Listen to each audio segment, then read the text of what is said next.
یہ بات ہے 10 اپریل 1912 کی، جب اپنے دور کا سب سے بڑا اور لگژریس بحری جہاز RMS ٹائٹینک اپنے پہلے سفر کے لیے بالکل تیار کھڑا تھا۔ اس جہاز کی کمانڈ سنبھالے ہیں 62 سالہ کیپٹن ایڈورڈ جون سمتھ، جو پچھلے 40 سالوں سے انہی بڑے بڑے بحری جہازوں کو آپریٹ کرتے آئے ہیں۔ چونکہ یہ اپنے دور کا سب سے بڑا اور لگژریس بحری جہاز تھا، اسی لیے لاکھوں لوگ ڈوک پر ٹائٹینک کے پہلے سفر کا آغاز دیکھنے کے لیے کھڑے تھے۔ اس جہاز میں ٹوٹل 1500 پیسنجر تھے، جن میں سے زیادہ تر فرسٹ کلاس پیسنجر تھے۔ جی ہاں ناظرین، کیونکہ ٹائٹینک بڑا ہونے کے ساتھ ساتھ کافی لگژریس بھی تھا۔ اس جہاز میں 2 بڑے بڑے grand staircases, Turkish bath, electric bath, 4 restaurant, 2 barber shop, 1 gym, 1 heated swimming pool, 1 squash court اور 840 روم تھے، جو کسی بھی 5 اسٹار ہوٹل کو پیچھے چھوڑ دیں۔ لہٰذا 10 اپریل 1912 کو دوپہر کے تقریباً 12 بجے ٹائٹینک اپنے پہلے سفر کے لیے نکلتا ہے۔ یہ جہاز ساؤتھ ہیمپٹن انگلینڈ سے نیو یارک جا رہا تھا۔ شروع کے 2 دن ٹائٹینک اپنا سفر بہت سکون سے طے کرتا ہے، لیکن 2 دن بعد ٹائٹینک کو اپنی پہلی آئس وارننگ ملتی ہے۔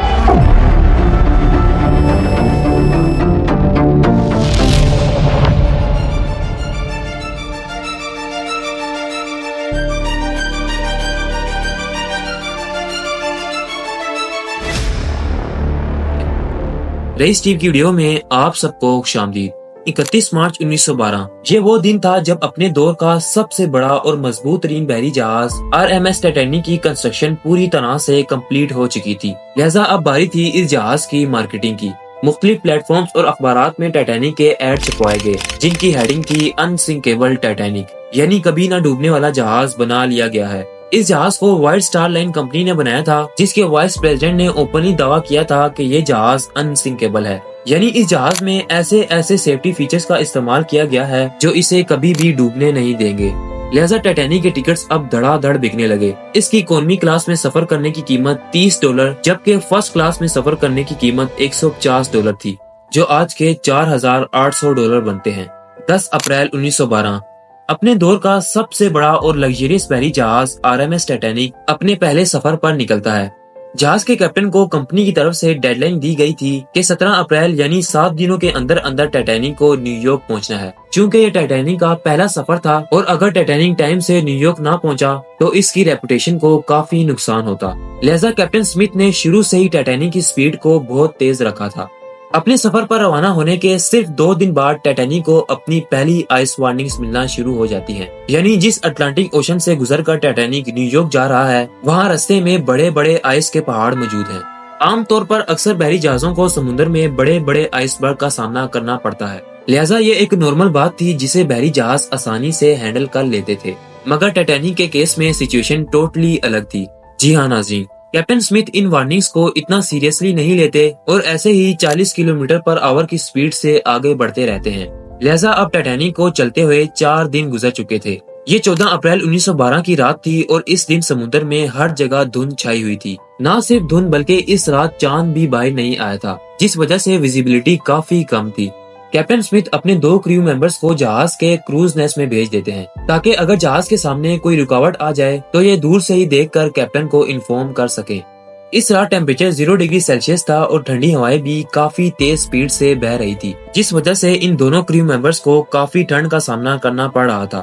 اسی رات کچھ ہی گھنٹوں آگے ایک بحری جہاز ٹائٹینک کو ٹوٹل 7 آئس وارننگز بھیجتا ہے، مگر ٹائٹینک کے عملے کی کوتاہی کی وجہ سے ان سے یہ امپورٹنٹ وارننگز مس ہو جاتی ہیں۔ لہٰذا اب ٹائٹینک تیزی سے ان بڑے بڑے آئس برگ کی جانب بڑھتا چلا جا رہا تھا۔ رات کے تقریباً 11:39 پر یہ فریڈرک فلیٹ نامی کریو ممبر اپنے سامنے ایک بڑا آئس برگ دیکھتا ہے۔ فریڈرک جلدی سے 3 بار گھنٹی بجاتا ہے تاکہ نیچے بیٹھے لوگ الرٹ ہو سکیں، اور پھر فون اٹھاتا ہے اور کہتا ہے کہ جہاز کے بالکل سامنے ایک آئس برگ ہے، جلدی سے جہاز کو موڑو۔ کیپٹن سمتھ نے جلدی سے جہاز کے انجن بند کرنے کا حکم دیا اور ساتھ ہی میں جہاز کو لیفٹ ڈائریکشن میں موڑنے کو کہا، لیکن انفارچونیٹلی اب بہت دیر ہو چکی تھی۔ پورے 1 منٹ بعد یعنی 11:40 پر ٹائٹینک اس آئس برگ سے ٹکرا جاتا ہے۔ The iceberg grazed the right side of the ship. The Titanic was a new breed of luxury liner. Titanic left port in Southampton, England. Among her passengers were many of the wealthy and influential. The band played the gayest tunes of American ragtime dances. یہ ice برگ بھی کوئی چھوٹا ice برگ نہیں تھا۔ Size میں یہ آئس برگ ایک فٹ بال فیلڈ جتنا بڑا تھا۔ لہٰذا ٹائٹینک کی ٹکر اب ایک فٹ بال فیلڈ جتنے بڑے آئس برگ سے ہو چکی تھی، لیکن جہاز کو ابھی بھی بچایا جا سکتا تھا۔ جیسا کہ میں نے ویڈیو کے شروع میں بتایا تھا کہ اس جہاز کو بناتے وقت اس میں بہت سے سیفٹی فیچرز کا استعمال کیا گیا ہے، جن میں سے ایک سیفٹی فیچر یہ بھی تھا کہ اگر ٹائٹینک کے 3 فلورز میں پانی بھر بھی جائے تب بھی یہ نہیں ڈوبے گا۔ لیکن اس رات پانی 3 فلورز کو کراس کر کے 4تھے فلور تک آ پہنچا تھا اور اب ٹائٹینک آہستہ آہستہ سمندر کے اندر ڈوب رہا تھا۔ رات کے تقریباً 12 بجے کیپٹن اسمتھ اپنے کریو ممبرز کو ریڈیو پر ایمرجنسی الرٹ جاری کرنے کا حکم دیتے ہیں، اس امید میں کہ شاید آس پاس موجود بحری جہاز ہماری مدد کو آ سکیں۔ جیک فلپس نامی یہ کریو ممبر ریڈیو پر لگاتار ایمرجنسی سگنل بھیجتا رہتا ہے۔ 20 منٹ بعد یعنی 12:20 پر RMS کارپیتھیا نامی یہ بحری جہاز ٹائٹینک کے سگنلز کو کیچ کر لیتا ہے۔ سگنل کیچ کرنے کے فوراً بعد یہ بحری جہاز اپنا رخ ٹائٹینک کی طرف موڑ دیتا ہے تاکہ ان 1500 پیسنجرز کو ریسکیو کیا جا سکے، لیکن اس میں بھی ایک مسئلہ تھا۔